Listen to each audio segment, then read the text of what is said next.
आम आदमी पार्टी के 10 राज्यसभा सदस्यों में से 24 अप्रैल को भारतीय जनता पार्टी भाजपा में अपने विलय का ऐलान किया। राज्यसभा के सभापति ने विलय के उनके इस दावे को स्वीकार कर लिया है। इससे ऊपरी सदन में भाजपा का संख्या बल बढ़कर 113 हो गया है और राष्ट्रीय जनतांत्रिक गठबंधन एनडीए का संयुक्त संख्या बल पहली बार आधे के पार चला गया है।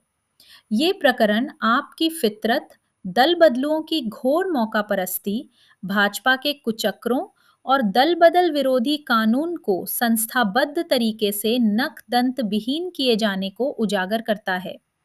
दल बदल करने वाले 7 राज्यसभा सदस्यों में से राघव चड्ढा, संदीप पाठक और स्वाति मालीवाल स्वाभाविक तरीके से आपका हिस्सा थे।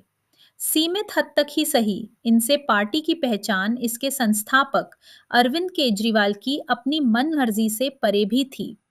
बाकी के 4 की बात करें तो उनका जाना भी उतना ही अवसरवादी है जितना उनका आप में आना था। केजरीवाल कई राज्यों में अपने विधायक भाजपा के हाथों गंवाने के लिए कांग्रेस पर तंज कसा करते थे। वे इसे कांग्रेस की नैतिक जिम्मेदारी के क्षरण के लक्षण के तौर पर पेश करते थे। लेकिन सत्ता हासिल करने के लिए अराजकता का अथक अभियान आपका असली चरित्र सामने ले आया, जो उसके बड़े बड़े दावों से बहुत अलग था। राज्यसभा की उसकी टोली का टूटना उस विश्वासहीनता, सिनिसिज्म और अवसरवाद का चरम है जिस पर आप फली फूली और जिसके चलते भारत की लोकतांत्रिक संस्थाओं को भारी कीमत चुकानी पड़ी। उसने जो बोया वही काटा। इसका ये मतलब कतई नहीं है कि निर्वाचित प्रतिनिधियों को अपनी मूल पार्टी से दल बदल से रोकने वाली संविधान की 10वीं अनुसूची की उस निर्लज्ज गलत व्याख्या को अनदेखा कर दिया जाए, जिसका इस्तेमाल 7 के गिरोह ने किया और जिसे राज्यसभा के सभापति ने स्वीकार कर लिया। इस अनुसूची में शामिल विलय के अपवाद में ये साफ है कि कोई पार्टी दूसरे के साथ विलय कर सकती है, बशर्ते कि उसके 2/3 विधायी सदस्य इसके लिए तैयार हों। साल 2023 में सुप्रीम कोर्ट ने स्पष्ट किया कि विधायी दल राजनीतिक दल की दिशा तय नहीं कर सकता और इन दोनों को एक ही नहीं माना जा सकता।